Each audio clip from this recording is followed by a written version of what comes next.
지금 이 말씀드리는 얘기가 젊을 때도 돈을 못 벌었는데 나이 먹어서 돈을 벌 수가 없잖아요. 그러면 지금 이 이야기를 사실은 나이 먹은 60대, 70대가 들을 것이 아니고 30대, 40대가 들어야 되는 거예요, 이게.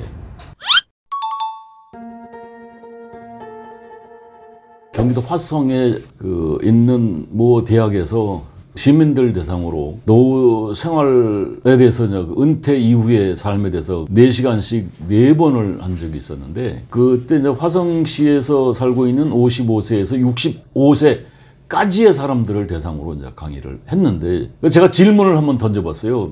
지금 여기 와 계신데 노후에 가장 걱정되는 게 뭐냐 하니까 제일 먼저 나온 소리가 생활비라고 얘기를 하더라고요. 그리고 나오는 게 이제 건강, 어떻게 놀아야 되느냐, 어디서 살아야 되느냐, 뭐 이런 얘기들을 하는데, 지금 우리나라 노인들의 80대의 7, 80%가 노후 생활비가 모자라서 일을 하고 계시다고. 근데 그 일 자체가 어떤 일이에요? 고급스러운 일자리가 아니거든, 대다수가. 그래서 그 노후 생활비가 부족해서 우리나라가 아주 세계적으로 유명한 게 많아요. 1등인 게 많습니다. 노인 자살률 1위입니다. OECD 국가 중에. 노인 빈곤율 1위. 보다 젊은 친구들 20, 30대 자살률이 세계 1위라고 합니다. 굉장히 이게 좋은 나라죠. 이게 무슨 얘기예요, 이게? 결국 먹고 사는 게 해결이 안 된다는 얘기예요. 지금 40대, 50대의 직장인들이 노후 준비를 어떻게 하느냐 조사를 해봤더니 지금 40대, 50대가 60대, 70대보다 노후 준비를 더 열심히 하고 있는데, 그 수단이 뭐냐면 결국 국민연금에 의존하는 게 80%예요. 그런데 이 이야기는 뭐냐면 지금 40대, 50대의 50% 이상은 가난이 준비된다는 얘기요. 무슨 얘기냐면 국민연금을 유지하기가 쉽다 어렵다. 주된 직장에서 아웃이 되는 그 순간, 퇴사하는 그 순간에 국민연금을 유지하는 게 쉽지가 않다는 얘기죠. 그래서 국민연금 가입 기간이 평균 19.2년밖에 되지 않습니다. 그래서 지금 국민연금 받는 사람의 약 50%가 40만 원 미만입니다. 평균이 60만 원이 이제 70%라고 하는데, 그러니까 이게 200만 원 이상 받는 사람이 0.3%밖에 안 됩니다. 라고 하니까 국민연금 가지고 노후 준비할 수가 있다 없다? 없습니다. 그래서 노후 생활비 어떻게 해야 되느냐? 노후 생활비 조달 현실적으로 쉽다 어렵다? 저는 극단적으로 얘기합니다. 불가능하다. 젊을 때도 돈을 못 벌었는데 늙어서 나이 들어서 돈을 벌 수 있다? 말도 안 되는 소리요. 지금 나이 먹은 것이 사회적으로 대접을 받습니까? 장애 취급받아요. 장애자 취급. 똑같은 노동을 투입을 해도 받는 게 달라. 일하는 노인 절반이 100만 원도 못 법니다. 이거 제가 만든 통계가 아니에요. 연금만으로는 살아갈 수가 없어요. 그래서 일하시는 어른들의 68%, 약 70%가 임시직, 일용직입니다. 이게 동아일보 작년 10월 달에 나왔던 신문인데, 예를 들어서 여러분들 저기 그 지하철에 이렇게 딱 내려서 이제 올라오면 그 전단지 할머니들 있죠. 그 받아야 잘 안 받죠. 그 하나 받아주면 얼마인 줄 아세요? 50원. 그러니까 1000장을 뿌리면 5만 원을 버는 거예요. 근데 그 1000장을 뿌리는데 10시간 이상이 걸린다는 거죠. 그래서 받는 게 1000장을 베풀었을 때 5만 원이에요. 그러니까 20일 일하면 나이 먹은 양반들이 65세 넘은 사람들이 그 한 장 뿌리겠다고 온갖, 제가 볼 때는 정말 모멸감을 느낄 것 같아. 그 젊은 애들한테 아양 떨다시피 뭐 받아달라고 인사하고 안 받아? 여기 그 50원이야. 그 어르신 하루 종일 일해도 1000장을 뿌려요. 5만 원 받아. 20일 일할 수 있어 없어요? 20일 일할 수가 없어요. 15시간 공공근로 하고 60만 원 받습니다. 13시간 폐지 죽고 하루 1만 원을 못 번다는 거예요. 그래서 노인들 고급 일자리가 없습니다. 그런데 유튜브에 한번 보세요. 노인들 나이 먹은 사람의 생활비를 어떻게 다 그건 구라라고 생각해요. 저는 노후의 생활비를 벌 수 없다. 극단적으로 얘기하면. 그래서 저는 현실적인 얘기를 해드리면 노후의 생활비 때문에 절대 조심해야 될 게 금융파산, 금융사기 당하시면 안 돼. 그럼 돈을 못 벌면 차세는 뭐요? 안 써야 돼. 그죠? 그게 더 현실 아닙니까? 그 세 번째, 일을 하셔야 돼. 근로소득을 창출하기 위한 노력을 하셔야 돼. 예를 들어서 월 50만 원을 벌려고 한다면 꼬박이 20일 나가서 일을 하셔야 돼. 그러면 50만 원의 근로소득이라는 것이 은행에 3억 이상 예치한 이자 소득보다 더 값어치가 있다는 거예요. 일을 함으로써 돈을 안 쓰잖아. 일을 하니까. 그러니까 용돈 안 쓰고, 그리고 건강도 어때요? 좋아질 수가 있고. 그리고 네 번째, 노후의 생활비 자산 관리를 어떻게 할 것인가. 이거 없는 자산을 어떻게 관리합니까?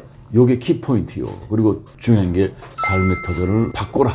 제가 화성 시민들한테 그런 얘기 했어요. 삶의 터전을 바꾸면 인생이 달라진다.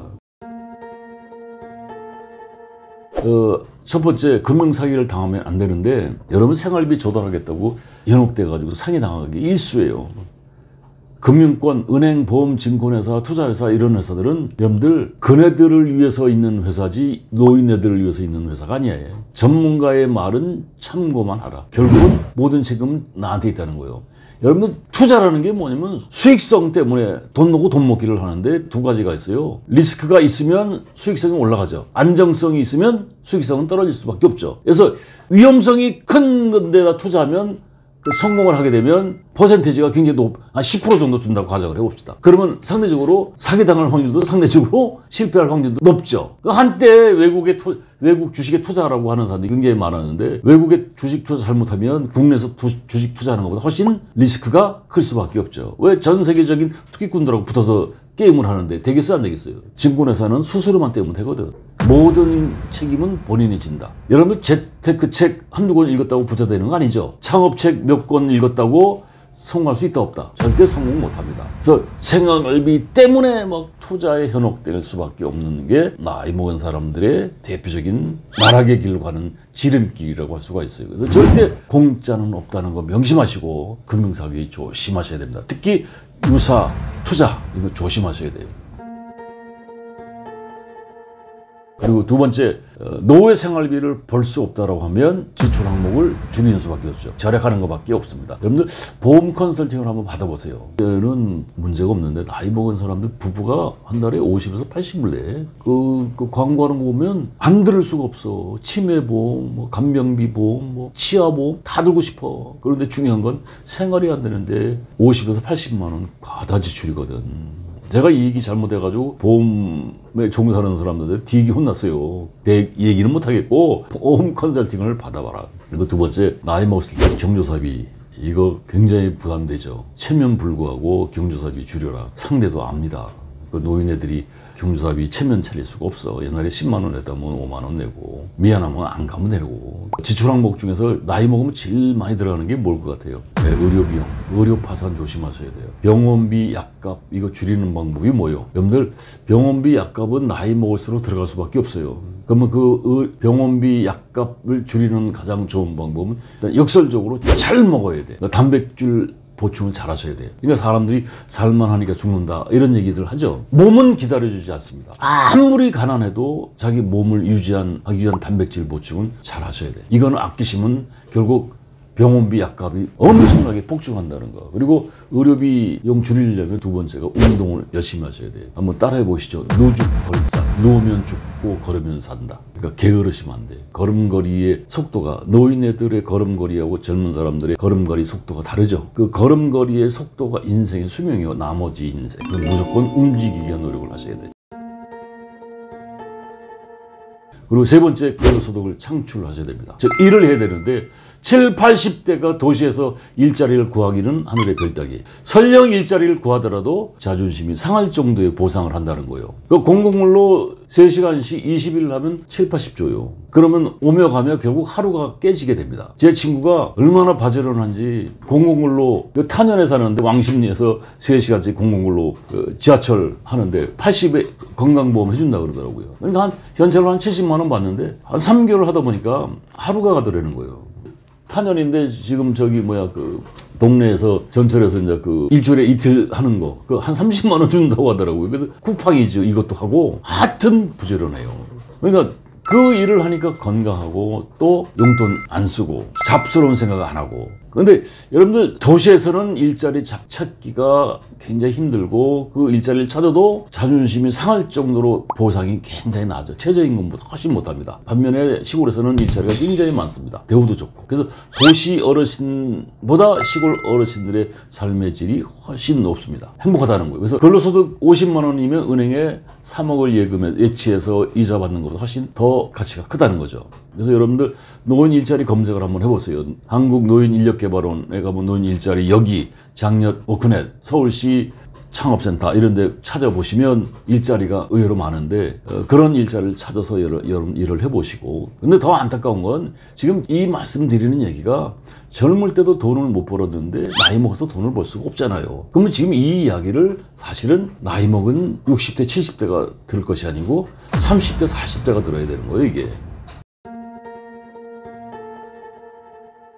네 번째, 자산 관리를 잘해야 되는데, 자산 관리라는 게 뭐냐면 노령연금, 주택연금, 농지연금 등 이런 것들 기초생활수급자 등의 혜택을 볼 수가 있는데, 이 방법을 모르면 찾아 먹을 수가 없는 거죠. 여러분들 그 노령연금 나이 먹은 사람들 65세가 넘으면 노령연금을 주는데, 보통은 차 있고 집 있으면 노령연금, 기초연금 안 준다고 생각들을 하는데, 하위 70%는 노령연금을 줍니다. 복지센터에 가보시면 옛날 동사무소 가서 상담을 하면 담당자들이 집 있어요? 차 있어요? 안 돼요. 이렇게 얘기를 한다는 얘기요. 따지라 이거죠. 그리고 이번에 탈락하면 그 다음에 또 쫓아가서 또 따지고. 그래서 하위 70%에 들을 확률이 훨씬 높습니다. 그래서 노령연금 받으시고. 여러분 주택연금, 저희 집사람이 리서치를 해요. 그래서 불광동에 그 독박골에 가면 빌라가 굉장히 많은데, 거기에 이제 반지하에서 사시는 할머니들이 굉장히 많은데, 이빨도 없으신 분 많아. 80 넘으신 분들이.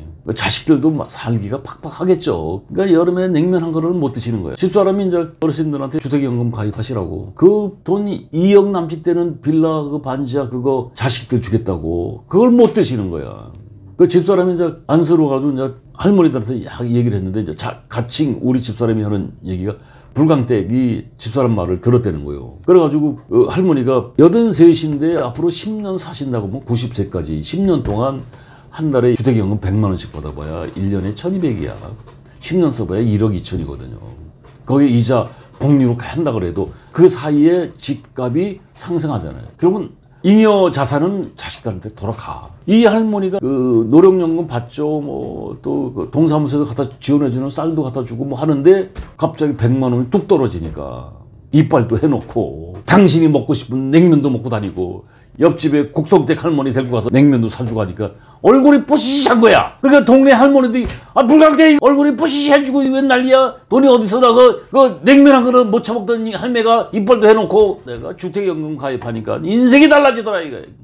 그래? 동네 할머니들 다 들었대요. 그럼 우리 집사람이 그거 딱 뜨면 VIP야. 자동으로 다 해준다는 거야, 리서치를. 그 우리 집사람이 굉장히 그 자부심을 갖더라고요. 그 할머니들 구제해줬다고. 근데 거기에 또 재개발 우선지역이 돼가지고 집값이 엄청 뛰었대요. 200만 원씩 받아도 10년 해봐야 2억이야. 근데 그 사이에 집값이 뭐 2억 언저리 하던 게 뭐 3, 4억이 가버리니까 그 나머지는 자식들 줘도 되잖아요. 안 그래요? 공부하시라고. 자산관리 하기 위한 농지연금? 여러분들 농지연금이요, 시골 땅들 가업주이면 사지 마세요. 왜냐면 시골 땅은 매매가 안 돼. 그 후배가 3년 전에 아버지가 돌아가셔가지고 영주에다가 2,400평 땅을 상속을 받았어. 팔려고 하니까 고가와 매가는 다르잖아요. 1억도 안 되더래. 아까우니까 가지고 있는데, 농지연금 신청을 하려고 했더니 농지연금도 이게 예산이 있다고만, 정부에서 던져주는 예산이 있는데, 너도 나도 할 거 없이 농지연금을 받으려고 혈안이 돼 있다는 거예요. 근데 주소를 옮겨서 2년인가 3년인가 있어야 되고 농사를 지어야 된다는 거예요. 뭐 100평인가 200평 이상의 농사를 지어야 혜택이 되는데, 그것도 로또 당첨되듯이 해야 된다는 거죠. 그 농지연금 자식들한테 1억까지 농지연금에서 한 80쯤에 한 달에 100만 원씩 받으면 삶의 질이 훨씬 달라지죠.